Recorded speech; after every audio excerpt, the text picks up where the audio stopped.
Hi, I'm Kevin, And I'm Amanda. and we are serving up All that jam.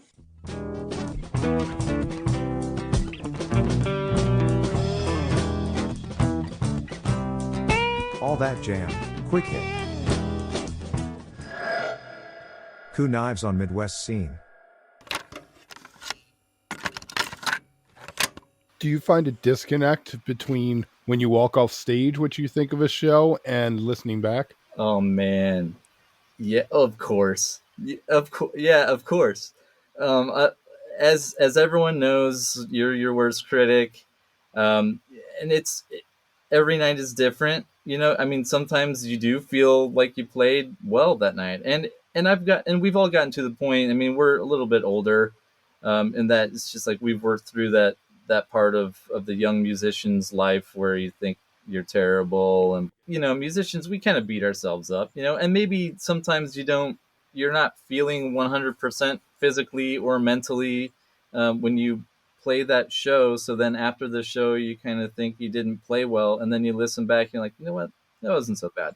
And I think that's kind of where we are with most of the shows. I mean, not to say that we're all perfectionists by any mean, but we obviously, taking risks, improvising live and stuff like that, you're not going to be perfect. I mean, some guys are, but I mean, there's going to be a flub every now and then. So it's kind of like you take a risk, you have that minor little flub, and then you focus on that minor little flub for the rest of the show. And at the end of the night, you're just like, that minor flub, that was terrible. I played terribly tonight. But then you listen back to the recording, and you're just like, that minor flub was just a minor little flub. The show was actually pretty all right. Well, and we've heard too, which makes sense that, memory being what it is, or perception, that a lot of times people will get off stage, hear something, and what they thought happened didn't happen that way. And it's actually much better or just different than what they had perceived it to be at the time.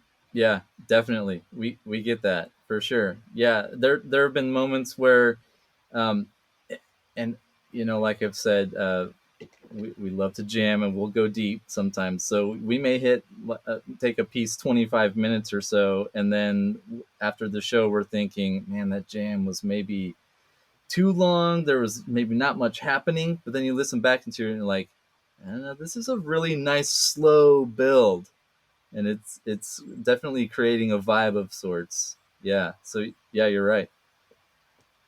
So I saw you all are going to be at summer camp um, coming up, and Kenny's. Now I've been there once. Oh, cool.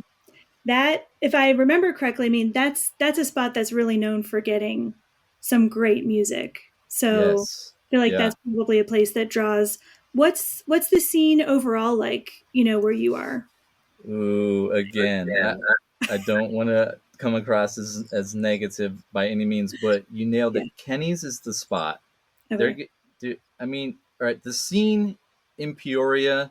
So yeah, we're located around Peoria, Illinois. For those of you out there who have no idea where that is, it's smack dab right in the middle of the state. So Midwest is what we're talking. Um, Kenny's is the spot. Uh, the scene, I feel like when I was younger, like 20 years ago or something like that, the scene was fine as far as it goes as improvisational music or jam band music goes. It was okay. I mean, it was just like fun, we had our crowds and stuff like that, and then it just went away. And then ever since Kenny's came up, it's been coming back, and it's right now. I mean, they're getting some really great bands coming through there, and they're getting them often. And it's not just, I shouldn't just say it's Kenny's. Obviously, there are other venues in the area and whatnot that are doing a great job. But say, for instance, last year at Kenny's, and I'll keep talking about them because they've been good to us. Like last year alone, we opened for Papadocio there. We opened for Kick the Cat there, which was Chris Meyer's band from Humphreys, and as a drummer for me, I mean that was a hell of a show. I tell you, that was a fun one for sure. We had dogs. We opened for Dogs on a Pile, um, Disco, just recently, and those guys are up and coming. They're definitely out there and killing it. We're So actually talking to them tomorrow.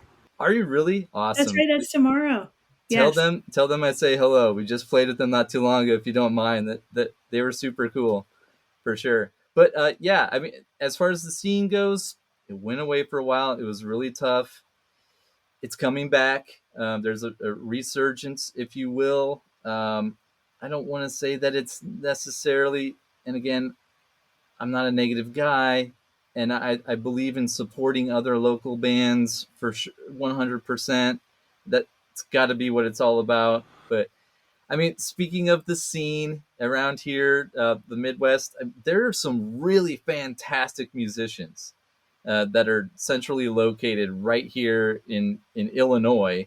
Um, I don't want to say that some of us just kind of get stuck here. I mean, just like playing gig after gig after gig after gig locally, and then that just becomes kind of uh, who we or they are type of deal.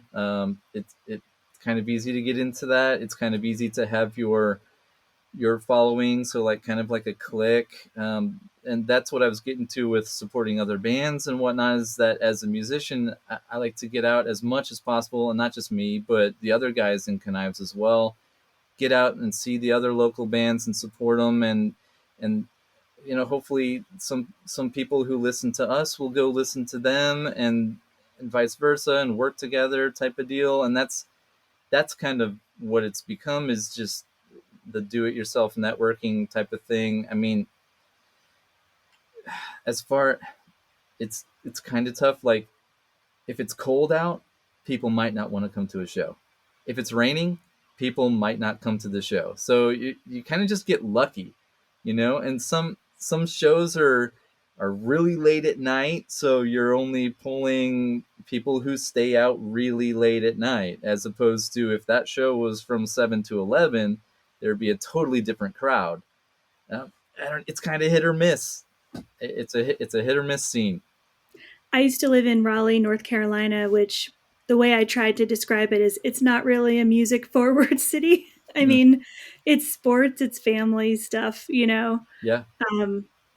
When bands would come through, for those of us that really enjoy live music, we would always make sure to be there and support. But, at the same time, it definitely built for the local bands that were there, like just a huge appreciation for like those of us that were there. And then, as things changed and whatnot, we would talk about it. And so I can understand where you're coming from there, with that. Yeah, that's just it. I mean, we really appreciate when we see the same people coming out. I mean, to all of our local shows. It's like you definitely recognize them. And so, we'll talk to them and become friends with them. It's that, we want to maintain that a friendship among fans and that sort of relationship. If you are enjoying All That Jam, please like and subscribe to our social media channels at All That Jam Pod on Twitter, Instagram, and Facebook, or visit our website, allthatjampod.com. Make sure to sign up for our email list and tune in every week for new episodes. Also, look for full interviews on our YouTube channel. And remember, stay beautiful, but don't stay underground too long.